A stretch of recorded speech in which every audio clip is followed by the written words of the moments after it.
Everyone, সবাই কেমন আছো? আশা করি সবাই ভালো আছো, সুস্থ আছো। আমিও অনেক ভালো আছি।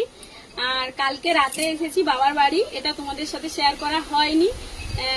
ভাবছিলাম কালকে মানে তোমাদেরকে বলবো, কিন্তু এতটাই টায়ার্ড ছিলাম। আর আমার কোথাও মানে গাড়িতে যেতে হলে আমার একটু বমির প্রবলেম আছে, সেই কারণে কি হয় মানে এতটা অসুস্থ হয়ে গেছিলাম গাড়িতে উঠে, তোমাদেরকে জানানোর কথা আমি ভুলেই গেছি জাস্ট।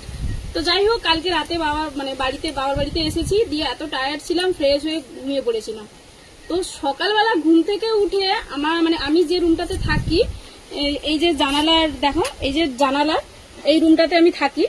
তো এই রুমের পাশ থেকে একটা জিনিস কালকে আমি দেখে অবাক হয়ে গেছি। মানে এইরকম জিনিস আমি সত্যি এর আগে কখনো দেখিনি, আর জানি না তোমরাও দেখেছো কিনা। তো প্রথমে ভাবলাম যে সকালবেলা ঘুম থেকে উঠে আগে ফার্স্ট তোমাদেরকে দেখাবো এটা। মানে চলো দেখাই, মানে আমি আর বেশি কিছু বলতে পারছি না, ছটফট করছে কখন তোমাদেরকে দেখাবো। তো সেটা হলো এই জিনিসটা।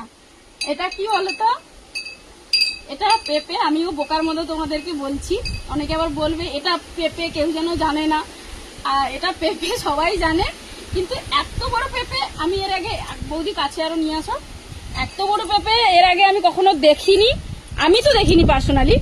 এই যে এই পারে আছে, মানে চারপাশেই আছে, মানে প্রচুর বড় বড় পেঁপে। এগুলো ক্যামেরাতে হয়তো জানি না কত বড় দেখাচ্ছে, কিন্তু সামনাসামনি এতটাই বড়, মানে প্রচুর বড়। একটা হয়তো 3-4 কেজি মানে ওই রকম হবে, এত বড়।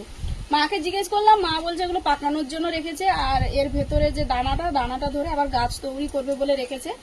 আর এর ওপরে যে এই যে ছোটগুলো, এগুলো আমার বাড়িতে পাঠিয়েছিল আগের বারে, যখন মানে তোমাদের দাদাভাই এসেছিল, পাঠিয়েছিল। আর বড়গুলো রেখেছে পাকানোর জন্য।